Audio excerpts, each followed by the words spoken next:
Hello everyone, I am Amrita and welcome back with yummy cake recipes. तो आप सभी का स्वागत है ट्विंस बर्थडे केक पार्ट 2 में। तो पार्ट 1 में तो आप सबने देखा ही होगा कि हमने कैसे जुगाड़ लगाकर केक टिन को हाइड करी थी और बेक करी थी। और अगर आपने नहीं देखा है तो जल्दी से जाकर देख लीजिएगा।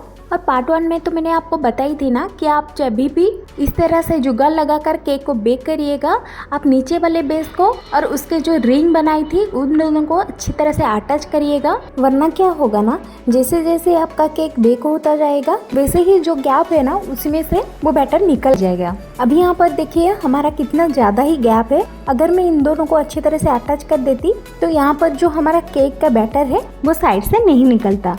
अब हम इसको अच्छी तरह से स्मूथ हैंडली रिमूव कर देंगे। अब मैंने यहाँ पर दूसरे केक को भी डिमोल्ड कर दी है और उसकी डोम पार्ट को ऊपर से हम रिमूव कर देंगे। मैंने यहाँ पर दोनों टायर के केक को 5 लेयर्स में कट कर दी है।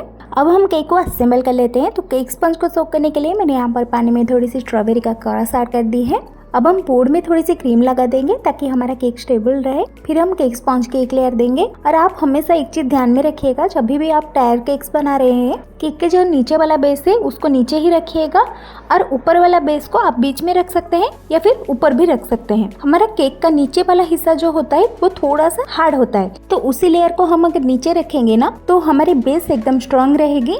और हमारी ऊपर की टायर की जो केक जब हम उसके ऊपर रखेंगे तो उसके वजन के कारण हमारे केक में कोई डैमेज नहीं होगी, क्योंकि हमारा बेस तो स्ट्रांग होगा ना। और क्रीम की लेयर देने के बाद मैंने यहाँ पर थोड़ी सी स्ट्रॉबेरी क्रश की लेयर दे दी है और बीच में मैंने यहाँ पर थोड़ी सी व्हाइट चोको चिप्स भी ऐड कर दी है। और इसी तरह से हम केक को एक एक बाद एक असेंबल कर लेंगे और उसको अच्छी तरह से क्रम कोट करके हम फ्रिज में सेट होने के लिए प्रॉपर्ली रख देंगे। और मेनली आप जब भी टायर केक्स बना रहे हैं तो आप केक को फ्रीज में सेट होने के लिए रखना इम्पोर्टेंट है। अगर हमारी केक प्रॉपर्ली सेट नहीं होगी तो जब हम केक को असेंबल करेंगे एक के ऊपर एक तो हमारी केक नीचे से क्रैक हो सकती है। तो इसी तरह से मैंने मेरे ऊपर वाले टायर के केक को भी क्रम कोट करके फ्रिज में सेट होने के लिए रख दी है। तो जब तक हमारा केक सेट होता है तब तक हम दूसरे काम कर देते हैं। और मैंने आपको बताई थी ना कि मैंने होममेड स्पेसर बनाई है। तो पहले मैंने यहाँ पर एक प्लास्टिक शीट्स ले ली है और ये आपको अमेज़न वगैरह में मिल जाती है आसानी से।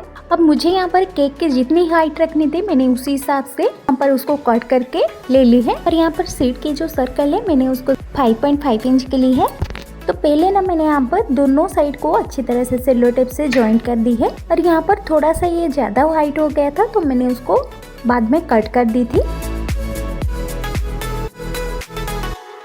तो अब चलिए हम केक की फाइनल फिनिशिंग कर देते हैं।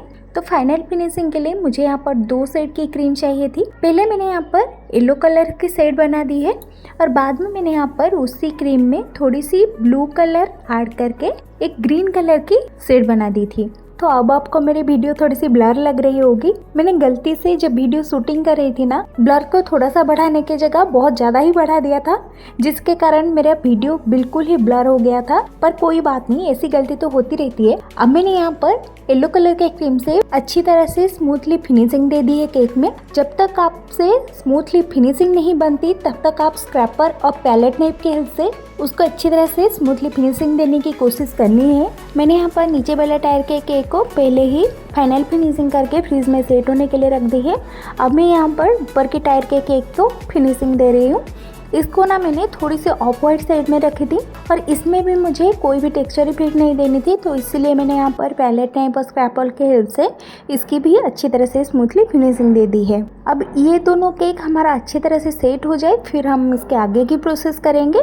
मैंने केक के ऊपर यहाँ पर स्वेल का पैटर्न बना दी है और उसको फ्रीज में सेट होने के लिए रख दी है। अब नीचे वाले टायर में मैं यहाँ पर फॉल्ट लाइन डिजाइन दूंगी, तो इसलिए मैंने यहाँ पर ये ग्रीन कलर की सेट बना दी है। मैंने उसी क्रीम में थोड़ी सी ग्रीन कलर और थोड़ी सी ब्लू कलर ऐड करके इसी टाइप की सेट बना दी है। अब अच्छी तरह से मैंने यहाँ पर फॉल्ट लाइन इफेक्ट दे दी है।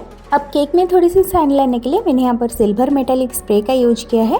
और यहाँ पर नीचे वाले टायर का केक हमारा रेडी हो चुका है। तो चलिए अब हम ऊपर वाले टायर के केक को डेकोरेट कर देते हैं। तो उसको डेकोरेट करने के लिए मैंने नीचे वाले टायर के केक में जो दोनों कलर की यूज की है ना, बस उसी दोनों कलर को मिला के मैं यहाँ पर इसी तरह से कुछ पैलेट नाइफ से डिजाइन दे रही हूँ, जो कि बहुत ही अच्छा लग रहा था। फिर मैंने यहाँ पर केक में शाइन लाने के लिए सिल्वर मेटालिक स्प्रे कर दी है और कुछ गोल्डन कलर का स्प्रिंकल लेकर इसी तरह से रैंडमली स्प्रेड कर दी है। और मुझे ना यहाँ पर कुछ हॉट एयर बैलून का इफेक्ट देना था, तो इसीलिए मैंने यहाँ पर इसका बेस जो होता रखा है उसको बनाने के लिए कपकेक का जो मोल्ड आती है उसी को ली है और अंदर मैंने थोड़ी सी क्रीम लगा दी है ताकि हम जो ट्विंस का फिगरिंग बनाई थे ना, हम उसको जब अंदर यहाँ पर रखेंगे तो वो फिक्स हो जाए। और साइड्स में मैंने यहाँ पर थोड़ी थोड़ी सी इसी तरह की डिजाइन दे दी है और उसको फ्रीजर में रख दी है ताकि वो पूरी तरह से सेट हो जाए। अब यहाँ पर मुझे हॉट एयर बैलून की जगह क्लाउड बनानी थी, तो क्लाउड बनाने के लिए मैंने यहाँ पर ये जो रुई आती है इसी को ले ली है और उसको एक क्लाउड का टेक्सचर दे दी है। और इसके लुक को थोड़ी सी एनहांस करने के लिए मैंने यहाँ पर राइस लाइट की यूज की है। हमारे क्लाउड कंप्लीट होने के बाद मैंने यहाँ पर सेलो टेप के हेल्प से 2 स्टिक यहाँ पर अटैच कर दी थी। तो फाइनल डेकोरेशन के लिए मैंने यहाँ पर हमारा नीचे वाला जो बेस था उसको ले ली है और यहाँ पर हमने जो होममेड स्पेसर बनाई थी उसको मैं यहाँ पर रख के देख रही हूँ और ये मुझे थोड़ी सी हाइट में बड़ी लगी तो मैंने उसको कट कर दिया था। और मैंने ना यहाँ पर ऊपर वाला टायर के केक को गलती से ब्लैक बोर्ड में बना दी थी तो मैंने इसको गोल्डन बोर्ड में ट्रांसफर कर दी है। अब हमारी होममेड स्पेसर को कट करने के बाद मैंने यहाँ पर उसको अच्छी तरह से केक के अंदर अटैच कर दी है इसी तरह से और उसके अंदर कुछ बटरफ्लाईज ऐड कर दी है और हैप्पी बर्थडे का टैग भी लगा दी है। और केक के कॉम्बिनेशन को लेकर मैंने यहाँ पर साइड में कुछ फॉक्स बल्ब भी ऐड कर दी है। अब हमने जो ट्विंस का फिगरिंग बनाई थी हम उन दोनों को इसके अंदर अच्छी तरह से सेट कर देंगे और उसको हम केक के ऊपर प्लेस कर देंगे। और हमने जो क्लाउड बनाई थी ना उसको भी मैंने यहाँ पर इसके पीछे अटैच कर दी है। अब हमारे केक की डेकोरेशन एकदम कंप्लीट हो चुकी है। अब मैं यहाँ पर ऊपर वाले टायर के केक को स्पेसर के ऊपर रख दी है और हमारे केक के लुक को बिल्कुल कंप्लीट कर दी है। तो आपको मेरी केक की डिजाइन और डेकोरेशन कैसी लगी मुझे कमेंट सेक्शन में जरूर बताइएगा। और इसका पार्ट 1 अगर आपने नहीं देखा है तो आप पार्ट 1 देख लीजिएगा, मेरे चैनल में ऑलरेडी अपलोड है। तो केक रिलेटेड और ऐसे न्यू आइडियाज और हैक्स के लिए मेरे चैनल को सब्सक्राइब कर दीजिएगा। अब मिलते हैं और ऐसे यूनिक केक के डिजाइन के साथ, तब तक के लिए हर हर महादेव।